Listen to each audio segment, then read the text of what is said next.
Hello everyone, నేను మీ సింధుని. Welcome to our channel passion and fashion by Sindhu. Christmas season వచ్చేసింది కదండి. సో ప్లమ్ కేక్స్ అనేవి చాలా మంది ఇంట్లో ప్రిపేర్ చేస్తుంటారు. ఇవాళ నేను మీకు ది బెస్ట్ ప్లమ్ కేక్ రెసిపీని ఎగ్లెస్ వర్షన్ అవెన్ లేకుండా చూపిస్తున్నానండి. నేను తీసుకున్న ఇంగ్రీడియంట్స్ రేషియోకి టోటల్గా నాకు 2 ప్లమ్ కేక్స్ అయితే వచ్చాయండి. ఒకటి కొంచెం పెద్ద సైజ్ కేక్, ఒకటి మీడియం సైజ్ కేక్. సో మీరు ప్రిపేర్ చేయాలనుకున్న క్వాంటిటీకి తగినట్టుగా రేషియో అన్నీ కూడా వేరీ చేసుకుని ప్రిపేర్ చేసుకోవచ్చు. అంటే నేను 2 కేక్స్కి సరిపడా మీకు చూపించాను కదా. సో మీరు ప్రిపేర్ చేయాలనుకుంటుంది 1 కేక్ అయితే నేను చెప్పిన ఇంగ్రీడియంట్స్ రేషియోలో హాఫ్ తీసుకుంటే సరిపోతుంది. సో రెసిపీని స్కిప్ చేయకుండా చివరి వరకు చూడండి. ది బెస్ట్ ప్లమ్ కేక్ని మీ ఇంట్లో మీరే మీ చేత్తో ప్రిపేర్ చేసి ఇంట్లో అందరికీ పంచి ఆనందాన్ని పొందండి. రెసిపీ ప్రిపరేషన్ కోసం ఫస్ట్ ఒక బౌల్ తీసుకోండి. అందులోకి 1 కప్పు ఫ్రెష్ ఆరెంజ్ జ్యూస్ వేసాను. 1 కప్పు అంటే 240 ml. ఇప్పుడు ఇందులోకి 1/2 కప్పు సన్నగా తరిగి పెట్టుకున్నటువంటి చెర్రీస్ వేసాను. అలాగే 1/2 కప్పు ఖర్జూరంని లోపలున్న గింజలు రిమూవ్ చేసేసి వేశాను. 1/2 కప్పు నార్మల్ ద్రాక్ష అంటే కిస్మిస్ ఉంటుంది కదా, ఎండు ద్రాక్ష, అది. 1/2 కప్పు బ్లాక్ రేజిన్స్, 1/2 కప్పు సన్నగా తరిగి పెట్టుకున్నటువంటి జీడిపప్పు పలుకులు, 1/2 కప్పు సన్నగా తరిగి పెట్టుకున్నటువంటి బాదం పలుకులు, 1/8 కప్ అంటే 1/2 కప్పులో సగం టూటీ ఫ్రూటీ వేశాను. మీరు కావాలి అనుకుంటే క్వాంటిటీని 1/2 కప్పు వరకు కూడా వేసుకోవచ్చు. నేను ఇక్కడ చూపించిన 1/2 కప్పు అంటే 60 grams అండి. ఇందాక నేను చూపించిన ఆరెంజ్ జ్యూస్కి రీప్లేస్మెంట్గా మీరు మిక్స్డ్ ఫ్రూట్ జ్యూస్ అయినా వేసుకోవచ్చు. సో ఇప్పుడు ఈ నట్స్ అన్నీ కూడా ఆరెంజ్ జ్యూస్తో బాగా కలిపి కనీసం 1 గంట పాటైనా నాననివ్వాలి. మీకు టైం ఎక్కువగా ఉంటే 3 to 4 hours పాటు రిఫ్రిజిరేట్ చేసుకోండి. అంతకంటే ఎక్కువ టైం నానబెట్టుకోవాల్సిన అవసరం లేదు. బట్ మినిమం సోకింగ్ టైం గంట అనే విషయం గుర్తుంచుకోండి. ఇప్పుడు స్టవ్ మీద ఒక ప్యాన్ పెట్టుకోండి. ఇందులోకి 6 టేబుల్ స్పూన్ల పంచదార, మీకు మెజరింగ్ కప్లో చెప్పాలి అంటే 1/2 కప్పు పంచదార అనేది వేసి కేవలం హై ఫ్లేమ్లో మాత్రమే గెరిట పెట్టి కంటిన్యూస్గా మిక్స్ చేసుకుంటూ ఉంటే మీకు కొంచెం సేపటి తర్వాత అది క్యారమెల్ టెక్స్చర్ అనేది వచ్చేస్తుంది. అంటే మీకు షుగర్ మొత్తం కరిగి ఇలా గోల్డెన్ బ్రౌన్ కలర్లో పాకంలాగా వస్తుంది. సో ఇలా పాకంలాగా వచ్చిన తర్వాత ఫ్లేమ్ అనేది టర్న్ ఆఫ్ చేసి ఇందులోకి ఒక 1/2 కప్పు షుగర్ తీసుకున్నారు కదా మీరు, ఇందులోకి ఒక 1/2 కప్పు వరకు వాటర్ అనేది వేసేయండి. సో మీకు టేబుల్ స్పూన్స్లో కావాలి అనుకుంటే మీరు మెజరింగ్ అలా చేసుకోవచ్చు, లేదా మెజరింగ్ కప్స్ అవైలబిలిటీలో ఉంటే వాటితో డైరెక్ట్గా చేసుకోవచ్చు. సో ఫ్లేమ్ అనేది టర్న్ ఆఫ్ చేసిన తర్వాత మాత్రమే మీరు వాటర్ అనేది యాడ్ చేసి ఇమీడియట్గా మిక్స్ చేసేయాలి. మనకి ఈ షుగర్ పాకం అనేది ఏమాత్రం ముదిరినా కూడా రెసిపీ టేస్ట్ అండ్ టెక్స్చర్ రెండు కంప్లీట్గా చేంజ్ అయిపోతాయనే విషయం గుర్తుంచుకోండి. So sugar syrup thick brown కలర్లో ఉండాలి, అట్ ద సేమ్ టైం డైల్యూటెడ్గానే ఉండాలి. ఇప్పుడు మరొక మిక్సింగ్ బౌల్ తీసుకోండి. దాని మీదకి ఒక జాలీ గరిటె పెట్టుకోండి. ఇందులోకి 1.5 కప్పుల మైదా పిండి అనేది వేసుకున్నాను. అలాగే ఒక 1/2 టీ స్పూన్ బేకింగ్ సోడా, ఒక 1 teaspoon baking powder, 1 teaspoon cocoa powder, 1 teaspoon జాజికాయ పొడి. జాజికాయ అంటే మనం బిర్యానీ మసాలా స్పైసెస్లో వాడతాం కదా, అది. ఒక 1/2 టీ స్పూన్ దాల్చిన చెక్క పౌడర్ వాడాను. 1 టీ స్పూన్ సొంటి పొడి అంటే డ్రై జింజర్ పౌడర్ అనేది మనకి బయట సూపర్ మార్కెట్స్లో అవైలబుల్గా ఉంటుంది. ఇన్ కేస్ అది దొరకకపోతే సొంటిని ఇలా పౌడర్ లాగా చేసుకుని వాడుకోవచ్చు. సో నేను ఆ జాజికాయ పౌడర్ చేయడానికి ఒక జాజికాయ యూజ్ చేశానండి. దాల్చిన చెక్క పౌడర్ కోసం 1 inch సైజ్ దాల్చిన చెక్క ముక్కను తీసుకున్నాను. సో ఈ డ్రై ఇంగ్రీడియంట్స్ అన్నీ కూడా ఈ జాలీ గరిటె హెల్ప్తో బాగా జల్లించుకోండి. దానివల్ల ఏమైనా లంప్స్ లాంటివి ఉంటే సెపరేట్ అయిపోతాయి. వన్స్ జల్లించుకోవటం అయిపోయిన తర్వాత ఇందాక రెడీ చేసి పెట్టుకున్నటువంటి క్యారమల్ సిరప్ ఏదైతే ఉందో ఆ మొత్తాన్ని ఈ గిన్నెలోకి వేసేయండి. ఇప్పుడు ఇందులోకి 1 కప్పు కాచి చల్లార్చుకున్న పాలు, మీరు తీసుకున్న పాలు వేడిగా ఉండకూడదు, అలానే చల్లగా కూడా ఉండకూడదు. కేవలం రూమ్ టెంపరేచర్లో ఉన్న పాలు మాత్రమే యూజ్ చేయాలి.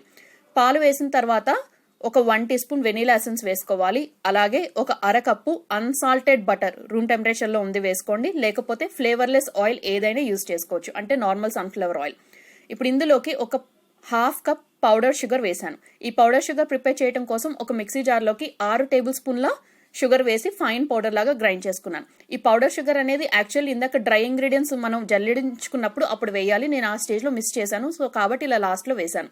ఇప్పుడు ఒక గెరిట్ హెల్ప్ పెట్టి ఈ ఇంగ్రీడియంట్స్ అన్ని కూడా ఎటువంటి లంప్స్ లాంటివి లేకుండా స్మూత్ ఫ్లోయింగ్ బ్యాటర్ కన్సిస్టెన్సీ వచ్చేలాగా కలుపుకోవాలి. సో వన్స్ ఇలా కలుపుకున్న తర్వాత ఇందాక మనం ఆరెంజ్ జ్యూస్లో నానబెట్టుకున్నటువంటి డ్రై ఫ్రూట్స్ మొత్తాన్ని వేసేసుకోవాలి. సో 1 hour తర్వాత చూసారు కదా ఇక్కడ ఎంత బాగా నట్స్ అన్నీ కూడా ఆరెంజ్ జ్యూస్ని అబ్జార్బ్ చేసుకున్నాయో. సో టైం ఎక్కువ ఉంది అంటే 3 to 4 hours నానబెట్టుకోండి. అంత టైం నానబెట్టుకునే లెక్కనైతే ఖచ్చితంగా ఫ్రిడ్జ్లో పెట్టుకుని నానబెట్టుకోవాలి.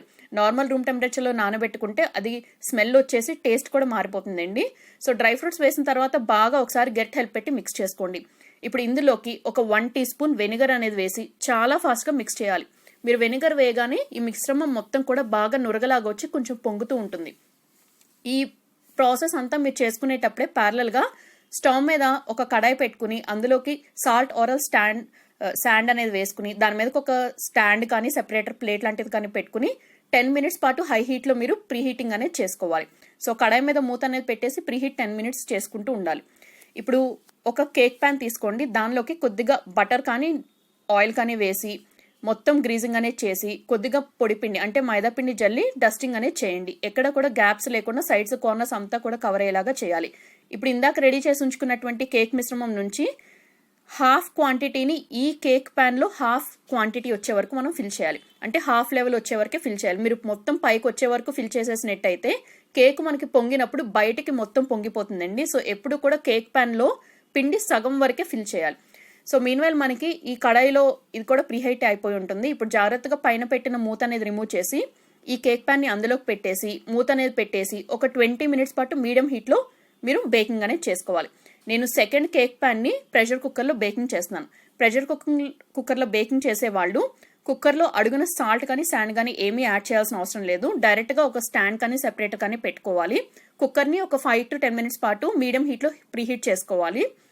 సో ప్రెషర్ కుక్కర్ లిడ్కున్న విజిల్ రిమూవ్ చేసేయాలి. అలాగే లోపల ఉన్న గ్యాస్ కట్ కూడా రిమూవ్ చేసేయాలి. అడుగుపాట్లో సాల్ట్ శాండ్ వాటర్ ఏమీ యాడ్ చేయొద్దు.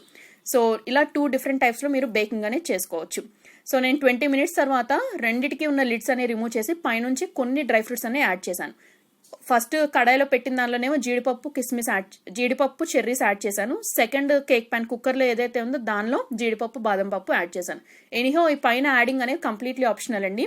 సో 40 minutes తర్వాత రెండిట్లోకి టూత్ పిక్ అనేది ఇన్సర్ట్ చేసి చూశాను. నాకు కొంచెం స్టిక్కీగా అనిపించింది. మరొక 10 minutes పాటు బేకింగ్ చేసుకున్నాను. సో నాకు ఈచ్ కేక్ బేక్ అవడానికి టోటల్గా 10 minutes preheating time plus 50 minutes baking time అనేది పట్టింది. అంటే 1 hour పట్టింది. సో మీరు టూత్ పిక్ కానీ నైఫ్ కానీ ఏదైనా ఇన్సర్ట్ చేసి చూస్తే కేక్ మిడిల్ పోర్షన్లో అది ఎటువంటి స్టిక్కీ అట్టుగా లేకుండా మొత్తం క్లీన్గా వచ్చేస్తే మీ కేక్ అనేది బేక్ అయిపోయినట్టు. సో వన్స్ కేక్ బేక్ అయిపోతే ఫ్లేమ్ అనేది టర్న్ ఆఫ్ చేసి కేక్ ప్యాన్ ఇమీడియట్గా ప్రెషర్ కుక్కర్ కడాయి నుంచి రిమూవ్ చేసేసి నార్మల్ రూమ్ టెంపరేచర్ వచ్చే వరకు ఆరబెట్టుకోవాలి. సో వన్స్ హీట్ మొత్తం తగ్గిపోయింది అనుకున్నప్పుడు ఒక ప్లేట్ని దాని మీదకి బోర్లించాలి. నైఫ్ మొత్తం సైడ్స్ చుట్టూ మీరు కనుక స్క్రాప్ చేసేస్తే కేక్ అనేది చాలా ఈజీగా రిమూవ్ అయిపోతుందండి. సో ఇలా రిమూవ్ అయిపోయిన కేక్ని పీసెస్ లాగా సర్వ్ చేసి ఇంట్లో వాళ్ళతో కలిసి ఎంజాయ్ చేయండి. ఐ హోప్ ఈ tasty yummy bakery style plum cake recipe మీ అందరికీ నచ్చింది అనుకుంటున్నాను. తప్పకుండా ట్రై చేయండి. ఫీడ్బ్యాక్ని షేర్ చేసుకోండి. ఛానల్ని ఫస్ట్ టైం విజిట్ చేస్తే సబ్స్క్రైబ్ చేసుకోండి. వీడియోని ఫ్రెండ్స్